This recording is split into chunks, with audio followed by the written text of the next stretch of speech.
करू नये म्हणून मला आता ही पिढी घडणं गरजेची आहे. एकदा सर्वांना मला विनंती, लक्षपूर्वक ऐका. बालकाची बोल आहे, ती बालकही मला ज्या ठिकाणी कौतुक करावं आपण त्या लेकराचं. म्हणून या ठिकाणी भगवान रामचंद्राच्या बाबतीमध्ये म्हणतात, ज्या लागी आणले वानरगण, ज्यासाठी मी एवढा सेतू बांधलाय तो आज रावण मला मारायचा आहे. रावण कुठला मरायला पाहिजे? आधी अंतःकरणातला रावण मरायला पाहिजे. बरं काय, अहम नावाचा रावण, अहंकार नावाचा रावण मेला रे मेला की देव आपला होतो. देव आपल्या जवळच, देव कुणीकडे नाही. फक्त आपल्या अंतःकरणातला अहंकार जोपर्यंत जात नाही तोपर्यंत आपल्याला देव भेटत नाही. मग महाराज अभिमान येतो का? म्हणजे अभिमान येतो ना. कोणाला येतो म्हणजे महाराज परमार्थ करणाऱ्या अगोदर येतो. बरं, ज्याला परमार्थातलं ज्ञान नाही, ज्याला हरिपाठ पाठ नाही, ज्याला कुठल्या प्रकारचं ज्ञानेश्वरीची महाराज माहिती नाही, ज्याला कुठली रामायणाची माहिती नाही, त्याला अजिबात असणाऱ्या या ठिकाणी अभिमान येत नाही. पण जरासं का वाचता सांगता येऊ लागलं, लिहिता येऊ लागले की मला त्याला अभिमान घातक करतो. आणि परमार्थामध्ये काही कमी रमी झाला तरी चालते मला, पण अभिमान सगळ्यात घातक आहे. बरं काय, म्हणून तो अभिमानी रावण मारायचा असे भगवान बोलू लागलेले आहेत.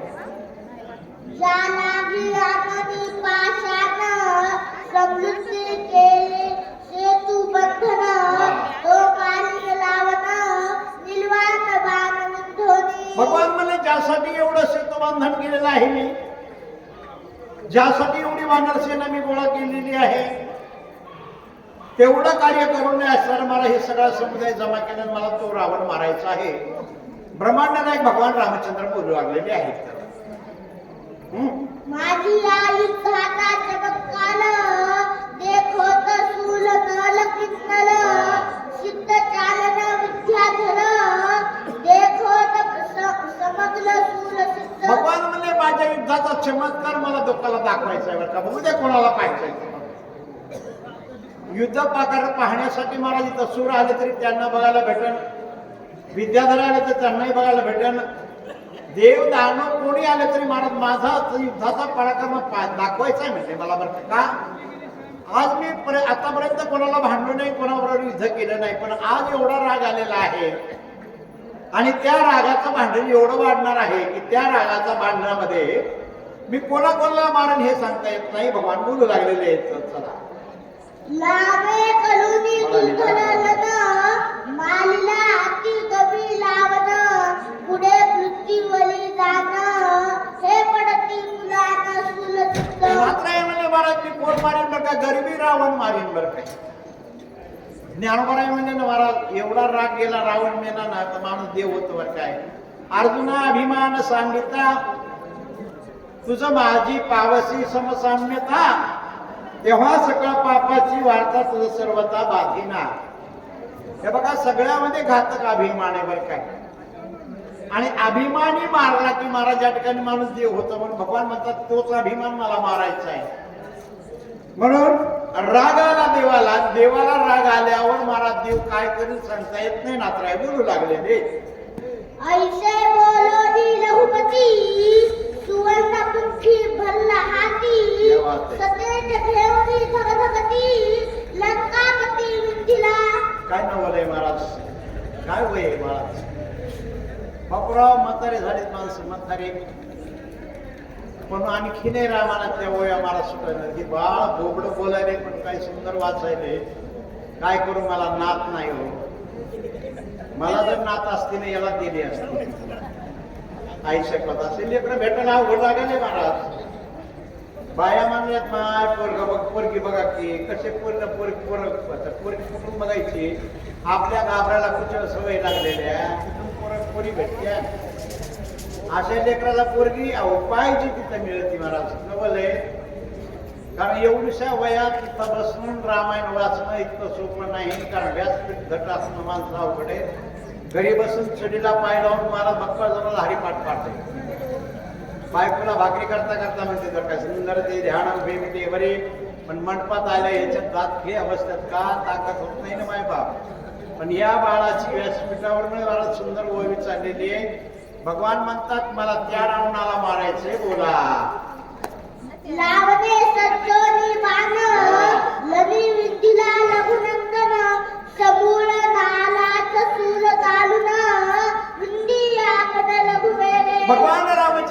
वानरांना तुम्हाला रावणाबरोबर युद्ध करायला लागलेले आहेत.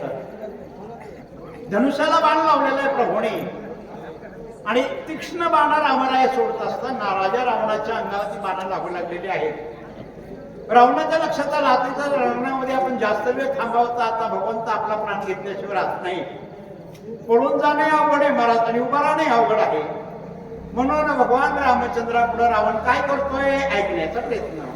सुटले दोहीचे सरदार भूतळ आदी अंतलाळ बाणी कोंडले जिम्नमंडळ उच्चाचळ कोंडले. मात्र म्हणजे रावणाची बाण निघालेली आहेत आणि भगवान रामचंद्राची बाण निघालेली आहेत. दोघांच्या बाणांच्या मंडपामध्ये त्या बाणांच्या वर्षवाने मंडप तयार झाले. कोण दिले? दिग्मंडळ.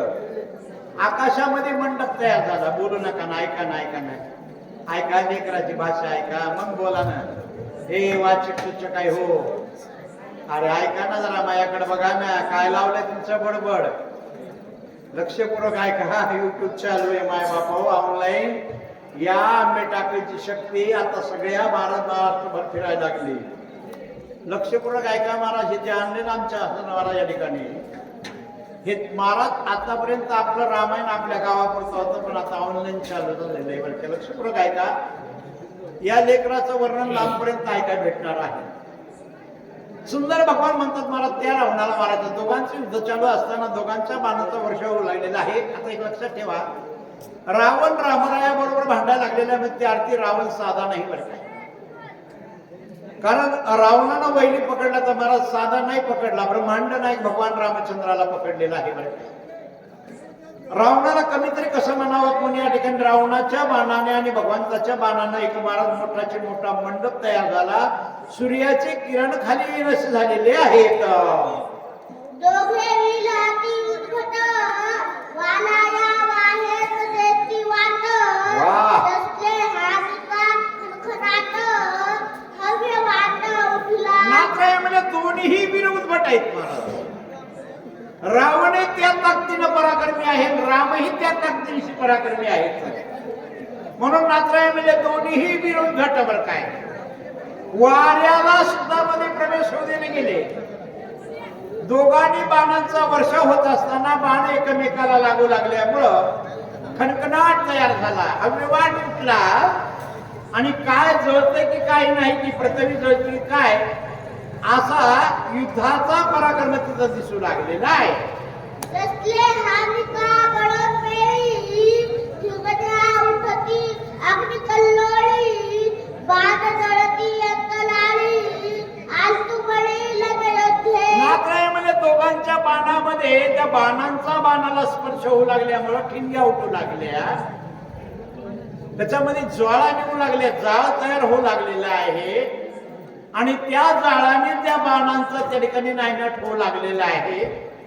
ज्याप्रमाणे रात्रीच्याला चांदण्या गोडा पडावत लक्क प्रकाश पडावत न तसला प्रकाश रणांगणामध्ये भगवान रामचंद्राच्या त्या युद्धामध्ये पडू लागलेला आहे.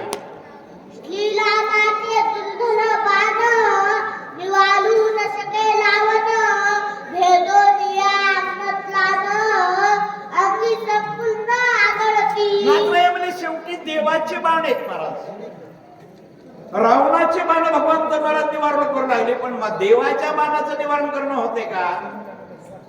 देवाचे काही काही बाण आहेत महाराज, दिसणारे बाण आहेत आणि काही काही देवाचे गुप्त बाण आहेत बरं का.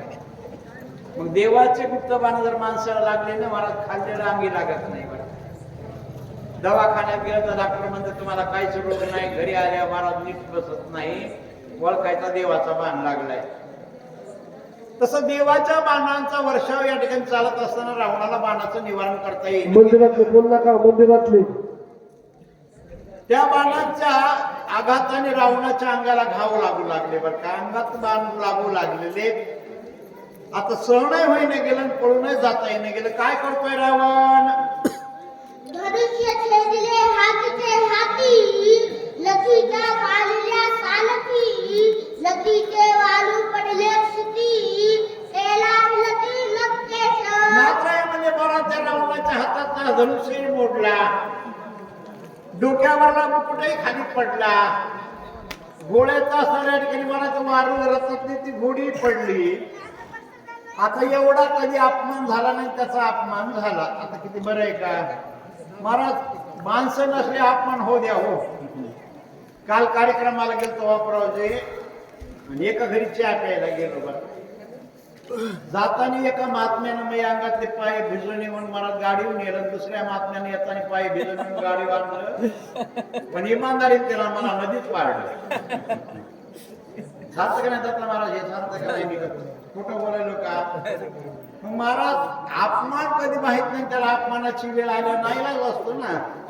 तसं रावणाला आता अपमान माहित नव्हता, रावणाचा अपमान होऊ लागलेला आहे.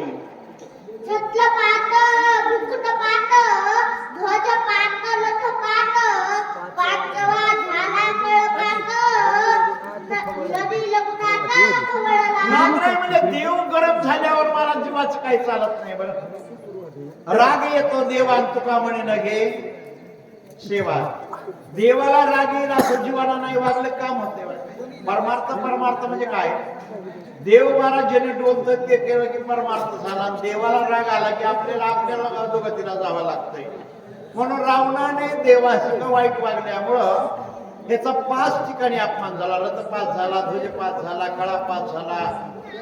मला पायानं पळायची वेळ रावणावर आली, रावण पळू लागलेला आहे. महाराज महाराज वय किती चालू आहे बघा बरं. लाभेश्वर सच्चिदे बेटी, बस. तव लावणे देवनी पाठी, उठा उठी पळाला. नात्राई म्हणजे महाराज इथं रावणाची अवस्था आहे. बरं का खरंच मजा महाराज. हे बाळ आतापासून जर वाचायला सुरुवात केली ना, तुम्हाला लिहून देतो महाराज. हे बाळ परभणी जिल्ह्यामध्ये नंबर 1 चा वाचक होईल. बरं पण याने रामायण नाही सोडलं तर नाही तर मोठेपणी मला तुला काही जर क्रिया सुरू झाल्या तर मी इकडे यायचं बंद करून ह्या बाळाने एवढं करावं तुझं माय बापाला. कारण परमार्थाला लागले की धन्य माता पिता, कारण कुणी कन्या पुत्र होती जे सात्विक अंत याचा हरिक वाटे देवा. लक्षात ठेवा, लेकरानं परमार्थ केला की माय बापाला मोठेपणा आल्याशिवाय राहत नाही. म्हणून महाराज कोणत्या माईची कुस बरं का लक्षात ठेवा, कुशीला महत्व आहे. लक्षात घेऊन आलो म्हणून सांगतो.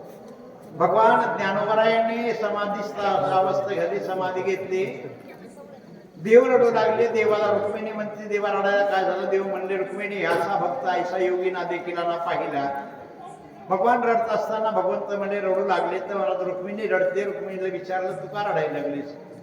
आमची रुक्मिणी म्हणजे मी तुमच्यामुळे रडत नाही, तुमचा ज्ञाना गेलाय म्हणून रडत नाही, पण कोण्या माईनं त्या लेकराला पैदा केलं त्या माईची कुस धन्य आहे म्हणली. बरं लेकरू चांगले निघाले की माईची कुस धन्य होती. बरं काय नाही तर बिलिंदर लेकर महाराज काय कामाचे. डुकरी किती लेकर होते बापराव, एका टायमाला 12 लेकर येते डुकरी म्हणले.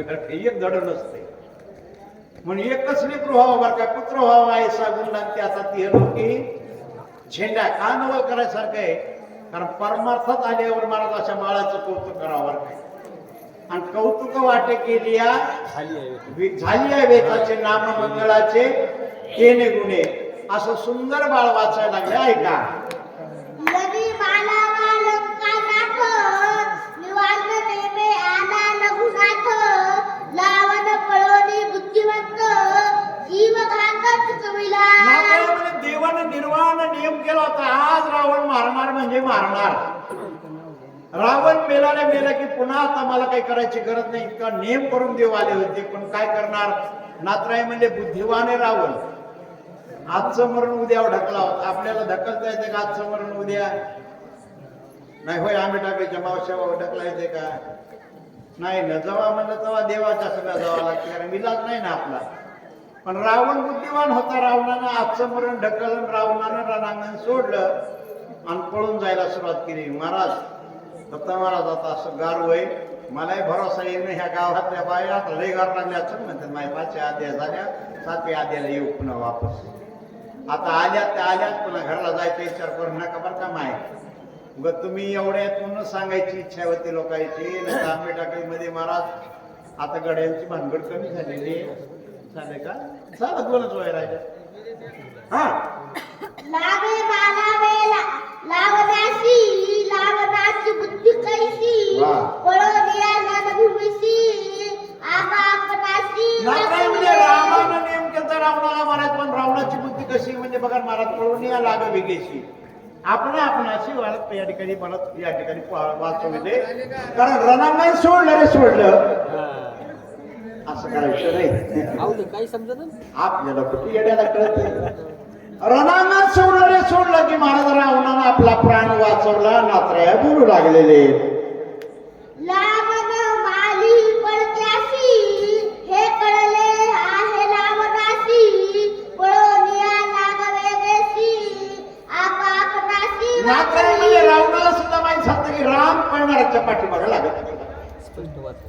आणि हे खरंच आहे, जे पळून जातोय त्याला मारू नये, जो शरण आला त्याला मारू नये, आपल्यापेक्षा कमकुवत माणसाला मारू नये. बरं काय, कारण शरणागती पत्करतोय ना महाराज, तो कशाला मारायचे बरं काय. मग भगवंताने विचार केला पळणाऱ्याला मारणं योग्य नाही, पण आपण पळणाऱ्याला जास्त लोक घालतो. बरं काय, दोन कुत्रे एका जीपच्या मागे लागले होते. बरं काय, एक कुत्र महाराज गावाच्या बाहेर जास्त तर जीपच्या मागे पळालं आणि एक कुत्र जरा पाठी पसरं गेलं. बरं काय, पटरीकडून आल्या कुत्रा महाराज या ठिकाणी ह्या कुत्र्याला भेटलं. ते कुत्रा म्हणला कुठवर गेले रे. अरे वेकुडे होता मला गेले पळून. म्हणला वेकून पळून गेले होय. तसं नाही तर महाराज इथं भगवंतानं मला ताकदवान होते ना. भगवंताच्या ताकदी पुढे रावणाची ताकद चालली नाही, म्हणून रावणाने एकच केलं, पळून जावं आणि प्राण वाचवावा. बोला लाभपाणी जलजली हुत लावण झाला होता हात काही न चले प्लुचात मागे पळत ती नात्रे धाके म्हणजे रामाच्या भीतीपोटी रामाच्या बाणापुढं रावण हातात झाला. देवाच्या पुढे कोणी हातात होतं. बरं कर्तुम अकर्तुम अन्यथा कर्तुम ही ताकद त्या देवाची. तिथं जीवाचं काय चालणार आहे. लक्षात ठेवा, जीव हा या ठिकाणी पामर आहे आणि तो या ठिकाणी महाराज करता पुरुष कोण आहे तो सर्वस्वी स्वतंत्र आहे ना महाराज. कारण त्याला का म्हणत, त्याची सत्ता याच्याबरोबर. कारण देवाची सत्ता अशी आहे महाराज, भगवंत म्हणतात मी बोलविल्या वेदू बोले, मी चालविल्या सूर्य चाले, मी हलविल्या प्राण हाले. किंवा झाडाची पान हानी ज्याची सत्ता राहिली अहंता मग कशी. देवाच्या हातामध्ये किंवा आम्हाला प्रति दिवस गौरव जगवायचं कसं जगवायचंय. म्हणून देवाच्या पुढे जीवानं शांतपणा करू नये. नात्राईमध्ये रावणाची तीच अवस्था झालेली आहे. लंकेचा तो लंकानाथ अपमानला लढांत मोकळ्या केशी पायी पळत घाई कुंतत ती दुःखी. लंकेचा रावण एवढा मोठा राजा आहे महाराज. हो, किती राज्य आहेत सगळ्याला माहिती आहे, अभंग पाठ आहे. रावणानं आतापर्यंत सर्व विजय प्राप्त केला, अपमान कधी नव्हता. पण आज अपमानित होऊन रावण पळाला, मोकळे केस घेऊन पुढे आला. बघा पहिल्या काळामध्ये गडी सुद्धा केस कापत नव्हते. आता महाराज पहिल्या काळामध्ये गडी सुद्धा केस कापत नव्हते. आता बाय आठवीन गडी गाव आठवीन म्हणायलो. अवघडे बरं काय. मला एखाद्या महात्म्यानं सांगितलं होतं, कृष्ण परमात्मा डेऱ्यात पडल्यावर यशोदामाईनं असं झंपुरमाग पायी केली आणि मग कृष्णाला बाहेर काढलं. बरं काय, का सांगायला लक्षपूर्वक ऐका ना. पहिल्या काळात बाईचं ब्लाऊज इथपर्यंत असायचं शंभर. बरं का, आता ते सारायची गरजच नाही ना, बदलायला कारभार. तसं गडी केस कापायला बाई कापायले. पण पहिल्या काळात रावण मोकळ्या केसानं पळू लागलेला आहे. मेघ उडती कन्ना वाटे गद पळती सिंह रुजाते गरुड पळवी सलपाते ते लावणाते नात्रे म्हणजे गरुडाला बघितल्यावर सर्प पळून जावं त्याप्रमाणे रावण पळून गेलेला आहे. या कली स्वये लावण सातून गेला लडांकन पुढीला कथानुसंधान सावधान वधाला. रावणाला रणांगण सोडून पळून गेला. पण नात्राईमध्ये पुढे करता गोडे बरं काय आहे. लक्षात ठेवा, आम्हाला आंबेडकरांच्या माता भगिनीनं सुंदर एकापेक्षा एक सांगणारी मंडळी वाचणारी मंडळी तुमच्या गावात आलेली आहे. त्यांच्या मुखारबिंदातून सुंदर कथा रात्रभर ऐकायची आपल्याला. कारण 6 वाजेपासून सकाळच्या 6 वाजेपर्यंत जरी तुम्ही कथा ऐकली तर महाराज एक तप केल्याचं पुण्य लागते. बरं काय, 12 तास. कारण पूर्वीच्या काळामध्ये 12 वर्ष केल्यावर एक तप होतंय. तसं आता कलियुगात राहिलं नाही. म्हणून 12 घंटे जरी तुम्ही या ठिकाणी कथा ऐकली तर नात्राईमध्ये मग तपाचे सामर्थ्य, आमचे ज्ञानोबराय म्हणतात, तपाचे सामर्थ्य तपिनला अमुप आणि चिरंजीव कल्प वैकुंठी नांदे ही तप घडतंय. म्हणून तुम्ही कथा ऐका. पुन्हा एकदा विनंती करतो, बोला. एका जनार्दना शलन नदी पळवून लावण उठावया लक्ष्मण कृपाळू पूर्ण कलकला. नात्राईमध्ये देवाच्या पुढे रावण पळून गेल्यावर देवाने विचार केला तर लक्ष्मणला उठवणं आपलं गरजेचं आहे. पण देव लक्ष्मणाला वाचवण्यासाठी वापस आलेले आहेत. अशी सुंदर कथा. मला वाटतं कुठलं गाव मला तुझं बलमपुरी. आपल्या शक्तीपस्तर चांगला वाद मी आम्ही बलमपुरीला येणारे. मग तुम्ही आम्ही आपलं बैठक करून तुला चांगली मुलगी बघतो वाचा. लाभ स्वानंद कृपाळू लाभ सपले बसते हळू लाभ स्वयं दयाळू प्लन पोळू लाभ. राम दिनाचा दयाळे राम कृपाळू. महाराज देव किती कृपाळू. कृपाळू उदार माझा. अरे इतका देव कृपाळू महाराज नको त्याला जवळ करतोय महाराज देखील. जे का रंजले गांजले त्याशी म्हणे जो आपले. तसे साधूची अवस्था आहे ना महाराज तीच आमच्या देवाची अवस्था आहे. भगवंत आमच्या लक्ष्मणाकडे येत आहेत. भगवान लक्ष्मणजीला उठवत आहेत. सुंदर करुणारस आहे दुसऱ्या अध्यायामध्ये जी जोडी आहे त्यांनी करुणारसामध्ये कथा गोड ऐकायला मिळणार आहे. झालेली सेवा तुमच्या सर्वांच्या आणि आमच्या आंबेटाकीच्या संयोजक मंडळीने विनंती केली महाराज बाळासंग बसता कामी न बाळाचं कौतुक करावं आणि लक्षात ठेवा लेकराचं कौतुक करणं आपलं काम आहे. म्हणून बाळ तुला उदंड आयुष्य लाभो असंच वाचत राहा पुढची ओवी. स्वस्ती श्री भावार्थ रामायणे सृष्टी श्री भावार्थ रामायणे युद्धकांडे एका कालटिया लक्ष्मणाने शक्ती भेदो नामती शतोध्याय मोळा कुंडली कमरधारी विठ्ठल श्री ज्ञानदेव राजा रामचंद्र महाराज कपिवर्य महा